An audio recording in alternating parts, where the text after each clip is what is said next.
સુરત શહેરના ઉધના વિસ્તારની એક સગીર વયની દીકરીનો લલચાવીને અપહરણ કરનાર આરોપી સુરેન્દ્રનગરથી ઝડપાયો છે. ફરિયાદી દ્વારા ઉધના પોલીસ સ્ટેશનમાં નોંધવામાં આવેલ ફરિયાદના આધારે શરૂ થયેલી તપાસમાં ટેકનિકલ સર્વેલન્સના આધારે આરોપીનું લોકેશન ટ્રેસ કરવામાં આવ્યું અને આરોપી રૂપેશભાઈ કલાભાઈ ઠાકોરને પકડી પાડવામાં આવ્યો. ફરિયાદીના જણાવ્યા અનુસાર તેની 16 વર્ષ 10 મહિના અને 16 દિવસની દીકરી, જેને સારા નરસાનું ભાન નથી, તેને લગ્ન કરવાની લાલચ આપી લલચાવી ફોસલાવી અપહરણ કરવામાં આવી હતી. આ અંગે ઉધના પોલીસ સ્ટેશનમાં ભારતીય ન્યાય સંહિતાની કલમ હેઠળ ગુનો નોંધવામાં આવ્યો હતો.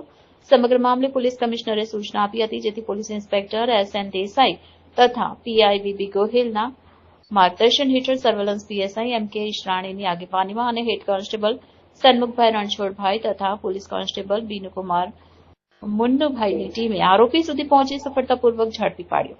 આ કામગીરી બદલ સમગ્ર પોલીસ ટીમની પ્રશંસનીય કામગીરીને પ્રશસ્તિ મળી રહી છે અને સુરત શહેર પોલીસ તરફથી સગીરાની સુરક્ષા માટે પડતર પગલાં ભરવામાં આવી રહ્યા છે.